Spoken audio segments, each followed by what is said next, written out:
Linux system administrator কোর্সের আজকের ভিডিওতে আমরা এই ফায়ারওয়াল সফটওয়্যার সম্বন্ধে বিস্তারিত ধারণা নিব। আমরা জানি যে রেড হ্যাট, ফেডোরা, সেন্টোস অপারেটিং সিস্টেমে এই ফায়ারওয়াল সার্ভিসটি কিন্তু ডিফল্ট অবস্থায় থাকে, আমাদের শুধু ইনস্টল করে নিতে হয়। আপনারা যদি গ্রাফিক্যাল সফটওয়্যারটা এখনও ইনস্টল করে না থাকেন তাহলে ইনস্টল ফায়ারওয়াল কনফিগ এই কমান্ডটা দিয়ে আপনারা ইনস্টল করে নিতে পারেন। আর যদি চান যে আপনারা ব্রাউজারে লগ ইন করার মাধ্যমে ফায়ারওয়াল কনফিগারেশন করবেন তাহলে প্রথমে ককপিট সার্ভিসটা ইনস্টল করবেন। এরপরে আপনারা ব্রাউজারে গিয়ে এই সার্ভারের আইপিটা দিয়ে লগ ইন করে আপনারা ফায়ারওয়াল কনফিগারেশন করতে পারেন।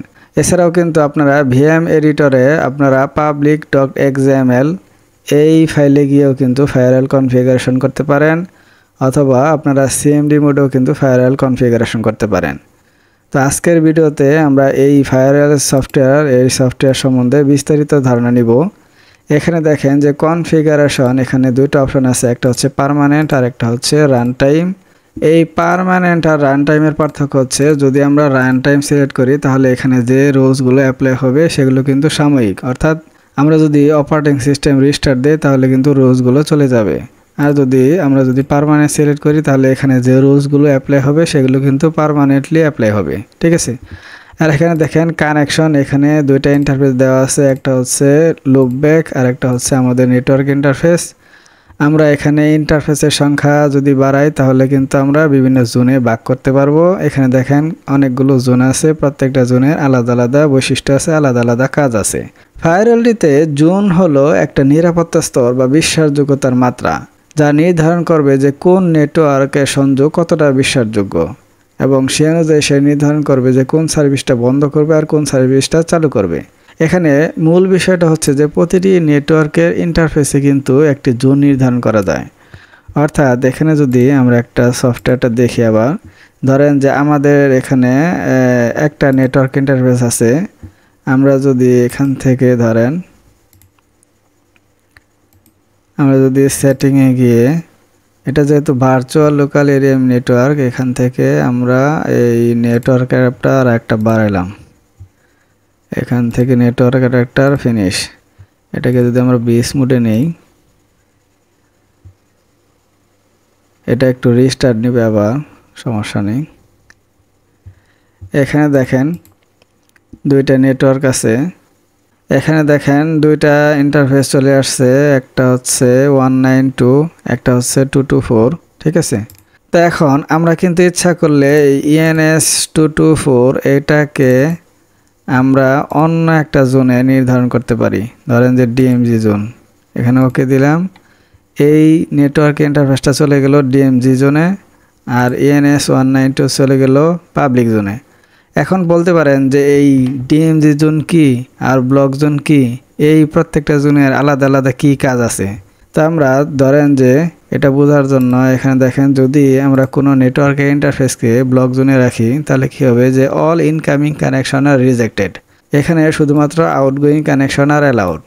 আর যদি এখানে দেখেন যে DMG অর্থাৎ ডিমিলিটারাইজড জোন, এটা কিন্তু একটা ইম্পর্টেন্ট জোন, কারণ এখানে সেমি ট্রাস্টেড এনভায়রনমেন্ট অ্যালাউ করা হয়। অর্থাৎ পাবলিক যেরকম ওয়েব সার্ভার আছে এগুলো হচ্ছে সেমি ট্রাস্টেড।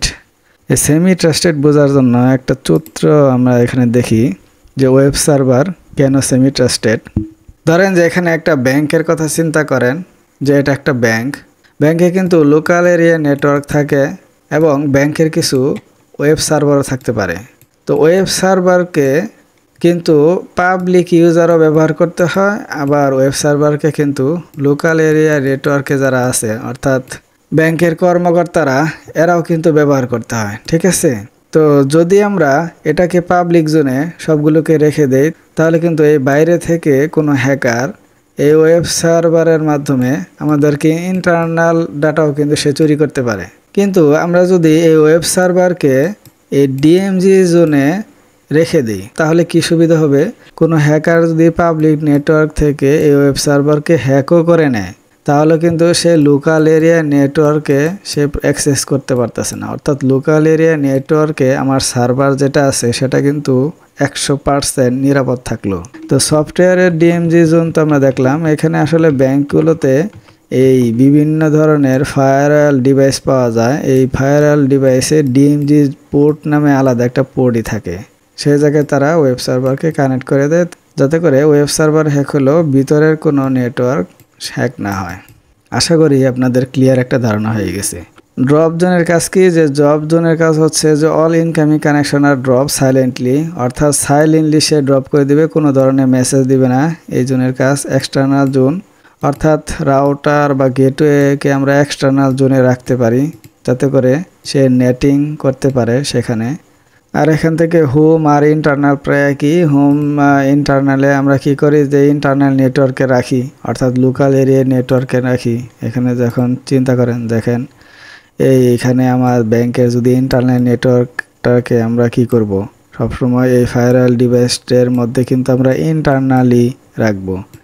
ইন্টারনালি রাখলে কি হয়, দেখেন এটা হচ্ছে ট্রাস্টেড লেভেল ইজ হায়ার। এটা ট্রাস্টেড লেভেল হায়ার থাকে এবং সুইটেবল ফর ওয়ার্ক ল্যান্ড ও অফিস এনভায়রনমেন্ট। এটা কিন্তু অফিস এনভায়রনমেন্ট ব্যবহার করার জন্য সুইটেবল। অর্থাৎ যখন আমরা এই লোকাল এরিয়া নেটওয়ার্কের যে ইন্টারফেসটা, এটাকে আমরা রাখবো হচ্ছে ফায়ারওয়াল ডিভাইসের এই ইন্টারনাল জোনে, তাতে করে এটার সিকিউরিটি বৃদ্ধি হবে। এখানে কেউ অ্যাক্সেস করতে পারবে না, বাইরের কেউ। ঠিক আছে, বাইরের কেউ যদি আসতে চায়, আউটগোয়িং ট্রাফিক, তাকে সরাসরি সে ড্রপ করে দিবে। ঠিক আছে, এর মাধ্যমে ফায়ারওয়াল দ্বারা আমাদের নেটওয়ার্ককে সুরক্ষিত রাখে। ঠিক আছে, তো আমরা তো জোন সম্পর্কে জানলাম যে প্রত্যেকটা জোন কি কি কাজ করে। তো এখানে দেখেন সার্ভিসে আমাদের অপারেটিং সিস্টেমে যত ধরনের সার্ভিস আছে এখানে শো করছে। এখানে ক্লিক দিলে এই সার্ভিসের পোর্ট সহ দেখা যায়। এই পোর্ট দিয়েও কিন্তু আপনারা এই সার্ভিসটাকে বন্ধ করতে পারেন, চালু করতে পারেন, বা নাম দিয়েও বন্ধ করতে পারেন, চালু করতে পারেন। ঠিক আছে, এখানে আইপি সেট আছে, এটা ভিপিএন এর জন্য কাজে লাগে। বা এখানে দেখেন মডিউল, ডেস্টিনেশন, সার্ভিস, প্রোটোকল, এখানে বিভিন্ন ধরনের প্রোটোকল আছে। এখানে দেখেন আরও সোর্স পোর্ট আছে, ম্যাসকোরেট আছে, পোর্ট ফরওয়ার্ডিং আছে। এগুলো আস্তে আস্তে আমরা বিস্তারিত জানবো। এখানে দেখেন রিচ রুল। এই রিচ রুল দিয়ে কোনো একটা নির্দিষ্ট স্পেসিফিক আইপি রেঞ্জকে আপনারা কোনো একটা সার্ভিসের জন্য অন অফ করে দিতে পারেন। আজকের মতো এই পর্যন্তই। আগামী ভিডিওতে আমরা দেখব যে ফায়ারওয়াল কিভাবে কনফিগারেশন করতে পারি, অর্থাৎ কোনো সার্ভিসকে কিভাবে আমরা অন অফ করতে পারি। সে পর্যন্ত ভালো থাকবেন, সুস্থ থাকবেন। আসসালামু আলাইকুম।